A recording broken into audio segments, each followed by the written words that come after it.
Hi, I wanted to do such videos for a while now, so I'm going to give it a try now. I hope it will succeed. And this time I will just try to introduce you this node, and this is the filter 4P NL Modulated node, which is a 4-pole filter, which means that it has 4 1-pole filters inside, and it's capable of resonance, and it's non-linear, so there's some distortion happening inside the resonance. And since we have distortion, we have a drive parameter and we have an offset parameter, which is not something usual, but that's even able to create something that people call even harmonics, but it really is just a DC offset. And then we have 2 parameters, which are a low pass filter inside the feedback loop of the filter and the high pass filter. And for demoing purposes, we are going to build a naive version of these, so we will understand perfectly what happens inside. But we won't build this exact node because this is a pretty complicated structure, and it's a completely ZDF filter, so it's a zero delay feedback filter, which I will also try to explain what it means. But to understand what this does, the naive version is going to be enough. And as I told, it has 4 1-pole filters inside, and this is called a ladder filter, and it was introduced in the Moog synths. And the cutoff is going to be the cutoff of the 1-pole filters. And each 1-pole filter is called a pole. And a pole is exactly where a filter goes to infinity, and the null is where it goes to 0, actually.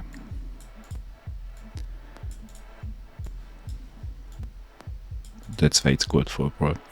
So now we have the basic filter structure, and this is a non-resonant 4-pole filter actually, so the sound will be the same as when we did use this filter 4-pole node or the filter 4-pole modulated node without resonance, or even the filter 4P RC without resonance. These are all linear 4-pole filters, and they feature this same structure. And what we are going to build is going to be unstable. So this naive version is unstable, but it's far better than just a regular completely naive filter, because our 1-pole filters are ZDF 1-pole filters anyways. But let's not go into this. Let's create the resonance.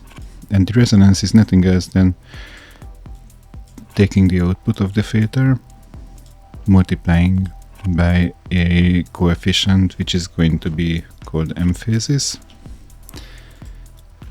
and subtract it from the input. And basically this negative feedback loop is the resonance. And we can also give it a try if we want to. So we can create an oscillator, let's say a square wave, because things are easy to see on a square wave. Let's use a MIDI node, give this a volume of 1, like this. Take the output here like hertz, create a scope, plug this into the scope, this into the frequency input, set this to hertz input, and let's create also spectrum analyzer so we can see everything in the time and in the frequency domain.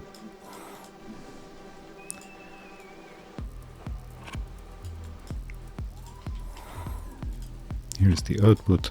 And I hit a key on my keyboard. Fine. Let's crank up the cutoff, and as you can see, we have a nice low pass filter. I give it some sound.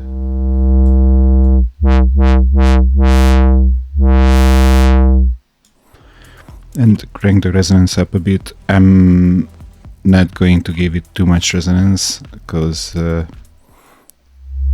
this is not a stable filter.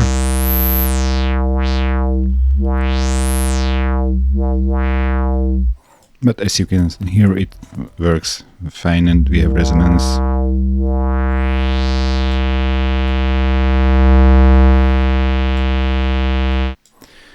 Fine. We have two parameters already here, so now you know what cutoff is. Cutoff sets the frequency of the pulse, and resonance is just a negative feedback of this whole structure. And the next thing, so it's not a negative feedback, it's a positive feedback, but it's subtracted from the input. Sorry, I don't want to speak nonsense. So the next thing that we want to do is to insert the non-linearity. For that we are going to insert that 10H distorter. And people tend to say that this is close to diodes response, and people used to say that it's like a transistor. For me, the only value of this is that it's a sigmoid function. So the input-output function is like, let me show it to you. Let's create a LFO saw wave. Let's say 50 Hertz. Like this, just somewhere for the time being, like this. With an amplitude of 1.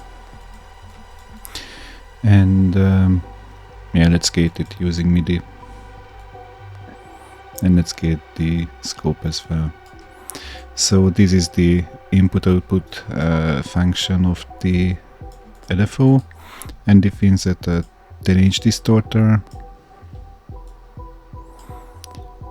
we get a modified curve. And if we make this going from -1 to 1, then things are going to look even more curved. And this is what we need. So this helps a lot in making so if we put this into the feedback loop, whenever the signal goes through the loop, it will get closer and closer to a sine wave, and that's what we want actually, because this way distortion is going to be a sine wave, sinusoidal distortion, and that's very useful, because of them we will have self-oscillation that we already have because we inserted the 10H function. So if I crank the resonance up without any input, I think above 4 we will receive it. And there it is. We can take a listen to it.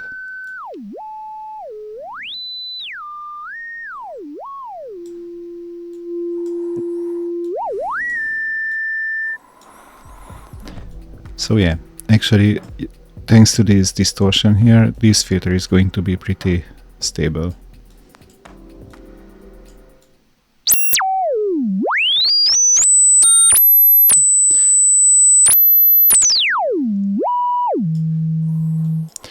So yeah, this just works.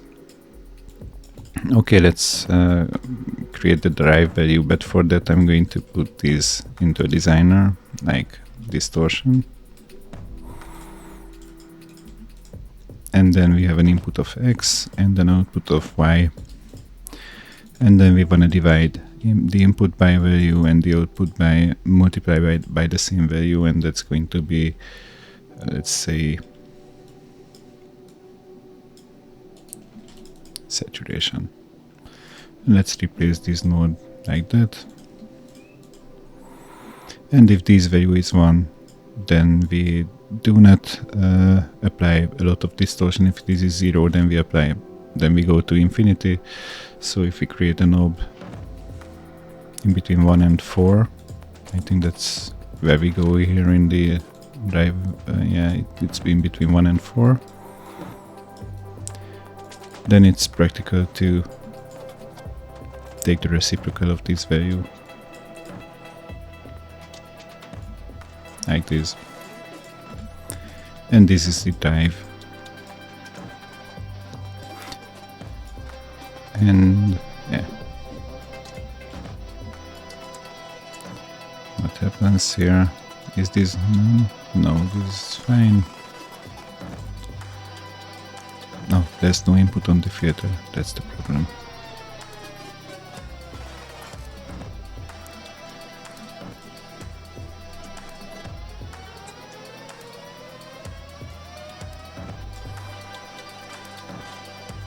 What is wrong here? For some reason we have some stuff going wrong. So probably I duplicate this channel, delete this, and something was shooting out, but now it's fine.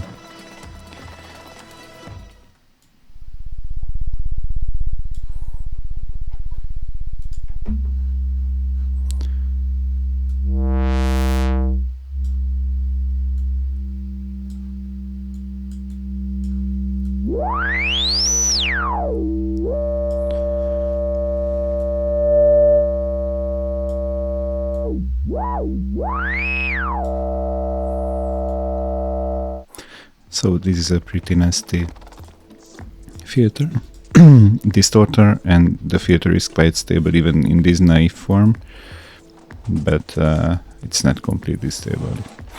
And we also have a value called offset here, and that's just DC offset inside this loop. So here we add the constant value to the input, and this will result in asymmetric resonance. So let me take the cutoff higher, take these a bit lower, and now you see that on when the square wave is in its low state, then we have resonance. On the high state, the saturation and the offset removes it. And this is what you can experience on the 303.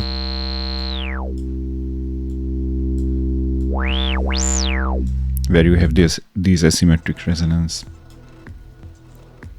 And this creates DC offset. So we will have to work against the DC offset this creates. And there's two ways. We can either insert another filter here, and that's going to be a high pass filter. And yeah, with a really low cutoff frequency. As you can see, this solves our DC offset problem immediately, and I will keep this there because this kind of works and this is fine. I will reconnect it soon, but we can also calculate this same distortion, but not on the signal, but with the constant, with the offset value. And then if we subtract this, the DC offset goes away, and this is better for the filter itself.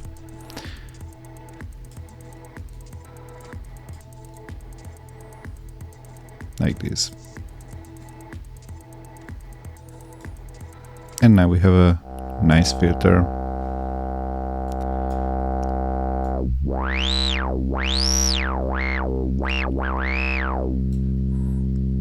And we can still plug that in.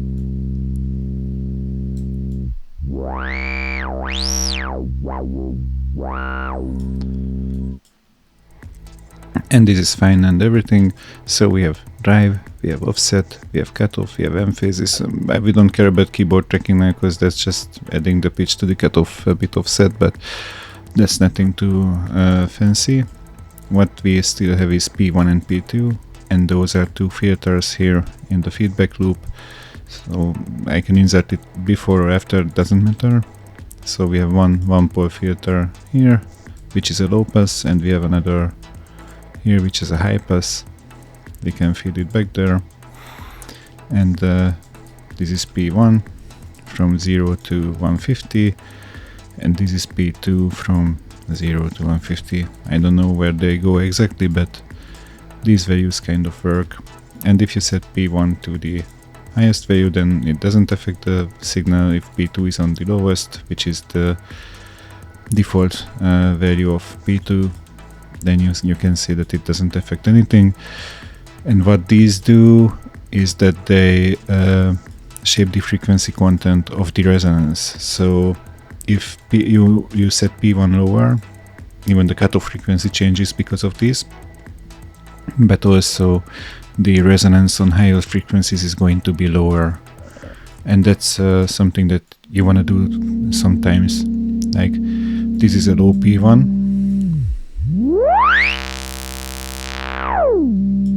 and this is a high.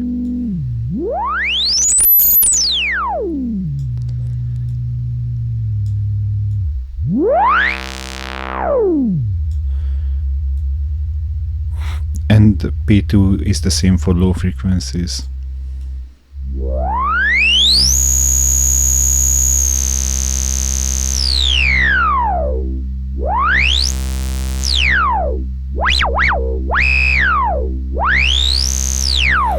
So these, and yeah, you can see that this is really a naive approach. So there's no complicated math going on, but we have a nice sounding filter currently, and we can customize it a lot. But you have all this here, and all this done in a proper way. So P1 and P2 sets the character, and saturation plays an important role in the distortion, in the sound of the distortion. And what if this distortion is not enough for you, which I hardly can understand, but it may be. Then it's enough to just boost the input. So you don't have to do anything fancy, just boost the input to, let's say, there. And look at this waveform.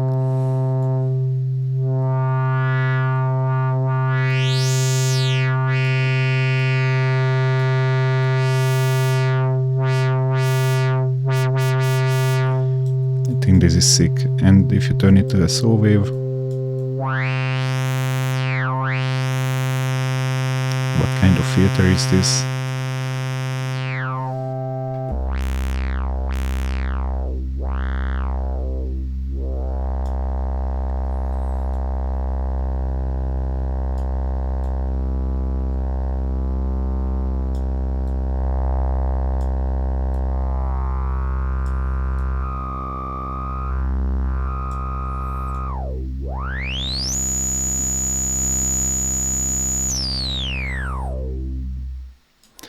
So yeah, you can go nuts, but you won't ever have to build this whole structure because it's here and it works fine.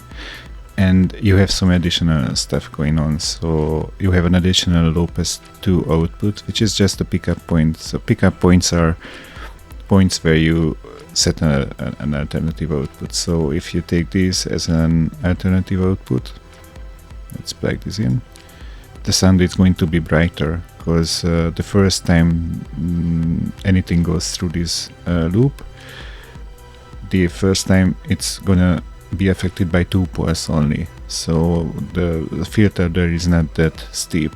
After that it receives the full 4-pole treatment, and on the second loop it's already having the 4-pole treatment, but the first one is sharper. So here we will have a sharper sound.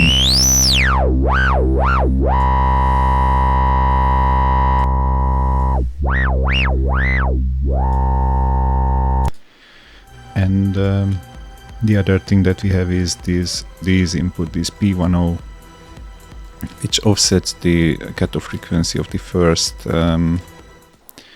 pole by several hertz. So you can set it in hertz. So if we add here a value, then we have to convert it from hertz to pitch, and yeah, then we have this way we have the same functionality. And this was inserted here because the 303, I assume, has this thing going on. So there the first pole is detuned by an octave, so it's twice as the cutoff of the first pole is twice as high as the other poles. So if we had 12 here, this is something that the 303 has, and I wanted to be able to create a filter like that, but I also wanted to be able to create a harsher sounding filter using this node, and that's why I included this 2-pole output, and the rest is pretty much covered. So this is not an analog emulation by any means, so I don't try to emulate analog filters. I just wanna have some useful ones that make sense, that I can use to create sounds that I would like to create. And I think this filter is very, very flexible this way, so this should be a really nice design.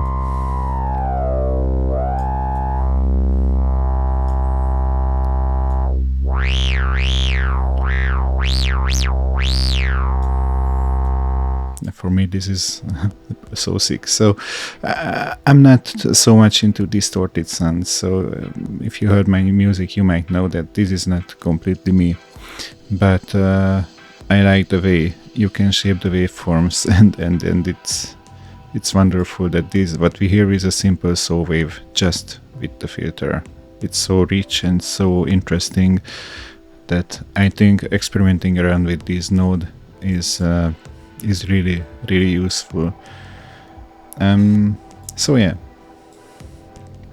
currently I did a video about a node where we don't hear the node sound, but somehow we still hear it. Yeah, I hope this was interesting, and if you like what you've seen, then leave a like or leave a comment, and yeah, join our Discord community, and let's chat and let's talk about stuff that you find interesting. And thanks for watching. Bye bye.